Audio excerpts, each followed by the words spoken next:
بسم اللہ الرحمن الرحیم۔ السلام علیکم۔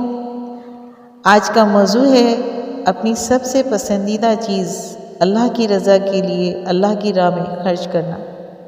اللہ تعالیٰ خود سورہ آل عمران رکوع نمبر 10 میں فرماتے ہیں لن تنالوا البر حتی تنفقوا مما تحبون۔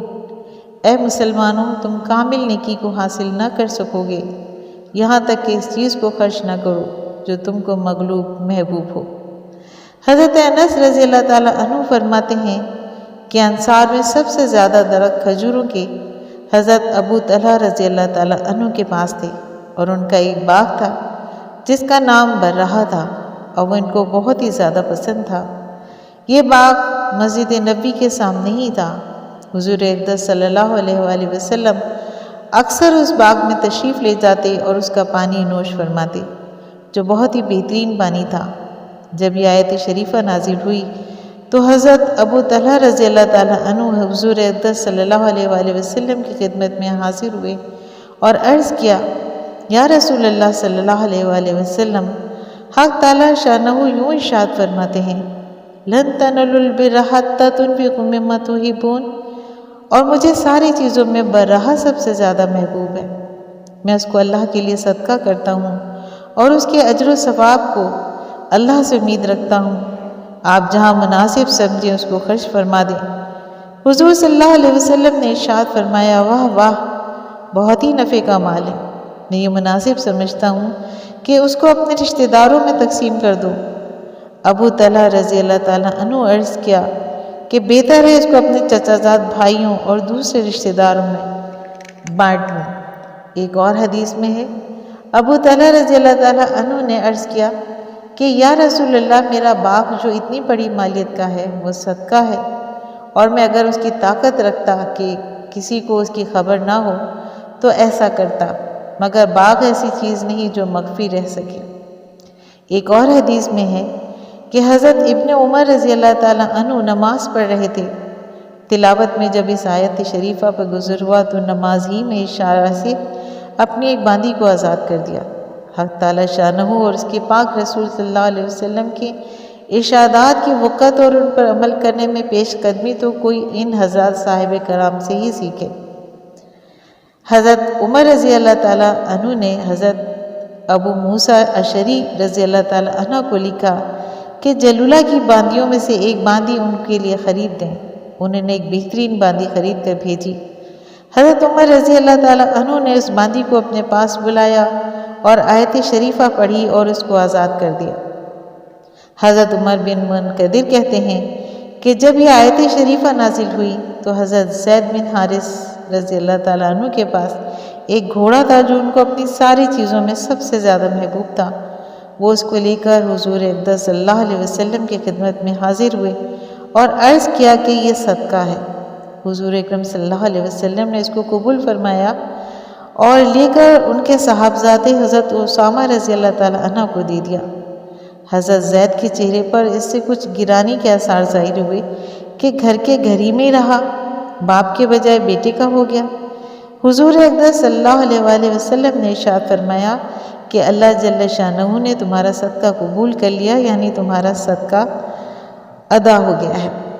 اب میں چاہے اس کو تمہارے بیٹے کو دوں یا کسی اور رشتہ دار کو یا کسی اجنبی کو، اس لیے کہ تم تو بیٹے کو نہیں دے رہے جس سے خود غرضی کا شبہ ہو، تم تو مجھے دے چکے ہو، اب مجھے اختیار ہے کہ میں اس کو جس کو دل چاہے دے دوں۔ قبیلہ بنو سلیم کے ایک شخص کہتے ہیں کہ حضرت ابو ذر غفاری رضی اللہ تعالیٰ عنہ ربضہ نام ایک گاؤں میں رہتے تھے۔ وہاں ان کے پاس اونٹ تھے، ان کا چرانے والا ایک ضعیف آدمی تھا۔ میں بھی وہاں ان کے قریب ہی رہتا تھا۔ میں نے ان سے عرض کیا کہ میں آپ کی خدمت میں رہنا چاہتا ہوں اور آپ کی چرواہی کی مدد کروں گا اور آپ کے فیوض حاصل کروں گا، شاید اللہ جل شانہ آپ کی برکات سے مجھے بھی نفع عطا فرما دیں۔ حضرت ابو ذر رضی اللہ تعالیٰ عنہ نے فرمایا کہ میرا ساتھی وہ ہے، یعنی ایسے شخص کو میں اپنا ساتھی بنا سکتا ہوں جو میرا کہنا مانے۔ اگر تم اس کے لیے تیار ہو تو مضائقہ نہیں، ورنہ میرے ساتھ رہنے کا ارادہ نہ کرو۔ میں نے پوچھا کہ آپ کس چیز میں میری اطاعت چاہتے ہیں؟ فرمایا کہ جب میں کوئی چیز کسی کو دینے کے لیے مانگوں تو سب سے بہتر چھانٹ کر دو۔ میں نے قبول کر لیا اور ایک زمانے تک ان کی خدمت میں رہا۔ ان کو معلوم ہوا کہ اس گھاٹ پر جو لوگ آباد ہیں ان میں تنگی ہے۔ مجھ سے فرمایا کہ ایک اونٹ میرے اونٹوں میں سے لاؤ۔ میں نے حسب وعدہ تلاش کیا تو ان سب میں بہترین ایک اونٹ نر تھا جو بہت سدھایا ہوا تھا، اس جیسا کوئی جانور ان میں نہیں تھا۔ میں نے اس کے لیے لے جانے کا ارادہ کیا، لیکن مجھے خیال ہوا کہ اس کی تو خود یہاں پہ بھی ضرورت رہتی ہے۔ اس کو چھوڑ کر باقی اونٹوں میں سے جو سب سے افضل اور بہتر جانور تھا وہ ایک اونٹنی تھی۔ میں اس کو لے گیا۔ اتفاق سے حضرت کی نظر اس اونٹ پہ پڑ گئی جس کو میں مصلحت کی وجہ سے چھوڑ کر گیا تھا۔ مجھ سے فرمانے لگے کہ تم نے مجھ سے خیانت کی ہے۔ میں سمجھ گیا اور اس اونٹنی کو واپس لا کر وہ اونٹ لے گیا۔ حاضرین نے مجلس سے مخاطب ہو کے فرمایا کہ 2 آدمی ایسے چاہیے جو ایک ثواب کا کام کریں۔ 2 شخصوں نے اپنے آپ کو پیش کیا کہ ہم حاضر ہیں۔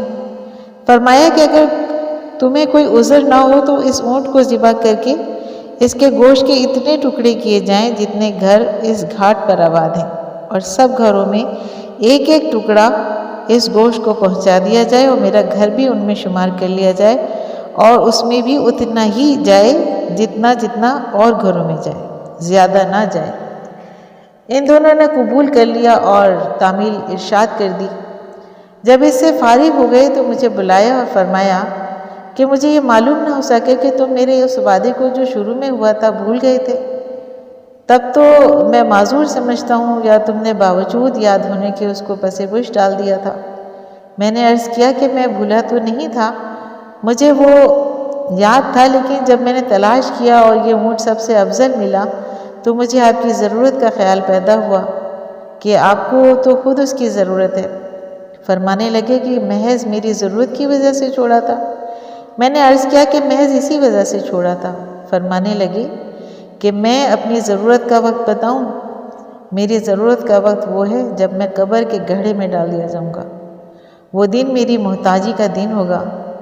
تیرے ہر مال میں 3 شریک ہیں، ایک تو مقدر شریک ہے، معلوم نہیں کہ تقدیر اچھے مال کو لے جائے یا برے کو، وہ کسی چیز کا انتظار نہیں کرتی، یعنی جس مال کو میں عمدہ اور بہتر اور اپنے دوسرے وقت کے لیے کارآمد سمجھ کر چھوڑ دوں، معلوم نہیں وہ دوسرے وقت میرے کام آ سکے گا یا نہیں۔ تو پھر اس وقت کیوں نہ اس کو آخرت کا ذخیرہ بنا کر اللہ تعالیٰ کے بینک میں جمع کر دوں۔ دوسرا شریک وارث ہے جو ہر وقت اس انتظار میں رہتا ہے کہ کب تو گڑھے میں جائے تاکہ وہ سارا مال وصول کر لے۔ تیسرا تو خود اس مال کا شریک ہے کہ اپنے کام میں لا سکتا ہے، بس اس کوشش کر کہ تو تینوں شریکوں میں کم حصہ پانے والا نہ ہو، ایسا نہ ہو کہ مقدر اس کو لے اڑے اور وہ ضائع ہو جائے یا وارث لے اڑے۔ اس سے بہتر یہی ہے کہ تو اس کو جلدی سے حق تعالی شانہ کے خزانے میں جمع کر دے۔ اس کے علاوہ حق تعالی شانہ کا ارشاد یہ بھی ہے کہ لن تنالوا البر حتی تنفقوا مما تحبون، اور یہ اونٹ جب مجھے سب سے زیادہ محبوب ہے تو کیوں نہ اس کو اپنے لیے مخصوص کر کے محفوظ کر لوں اور آگے بھیج دوں۔ ایک اور حدیث میں آیا ہے کہ حضرت عائشہ رضی اللہ تعالی عنہا فرماتی ہیں کہ ایک جانور کا گوشت حضور اقدس صلی اللہ علیہ وآلہ وسلم کی خدمت میں پیش کیا گیا۔ حضور اقدس صلی اللہ علیہ وسلم نے خود اس کو پسند نہیں کیا مگر دوسروں کو کھانے سے منع بھی نہیں کیا۔ میں نے عرض کیا کہ اس کو فقیروں میں دے دوں۔ حضور صلی اللہ علیہ وسلم نے فرمایا کہ ایسی چیزوں کو ان کو مت دو جس کو خود کھانا پسند نہیں کرتی۔ ایک حدیث میں ہے کہ حضرت ابن عمر رضی اللہ تعالیٰ عنہ شکر خرید کر غربا پر تقسیم کر دیتے تھے۔ حضرت کے خادم نے عرض کیا کہ اگر شکر کے بجائے کھانا دیا جائے تو غربا کو اس سے زیادہ نفع ہوگا۔ فرمایا کہ صحیح ہے، میرا بھی یہی خیال ہے، لیکن حق تعالی شانہ کا ارشاد ہے کہ لن تنالوا البر حتی تنفقوا مما تحبون، اور مجھے شکر میٹھا زیادہ مرغوب ہے۔ یہ حضرات کسی چیز کو افضل سمجھتے ہوئے بھی حق تعالی شانہ اور اس کے پاک رسول صلی اللہ علیہ وسلم کے ظاہر الفاظ پر عمل کرنے کی اکثر کوشش کیا کرتے تھے۔ اس کی بہت ساری مثالیں موجود ہیں۔ سامعین کرام، ہمیں بھی ان احادیث کی روشنی میں یہ سوچنا چاہیے کہ ہم آج کس مقام پر کھڑے ہیں کہ ہم اپنی عزیز ترین چیزیں اللہ کی راہ میں خرچ کرتے ہیں یا نہیں، ہمیں اپنی زندگی کا موازنہ کرنا چاہیے۔ اور آخر میں یہی دعا ہے کہ اللہ تعالی ہمیں دین کو سمجھنے اور اس پر عمل کرنے کی توفیق عطا فرمائے، آمین۔ اگر آپ کو میرا یہ واقعہ پسند آیا ہو تو آپ اپنے چینل کو لائک، سبسکرائب کیجیے اور ساتھ لگے بیل آئیکن کو ضرور پریس کیجیے تاکہ آنے والی نئی ویڈیوز آپ کو سب سے پہلے ملے۔ شکریہ۔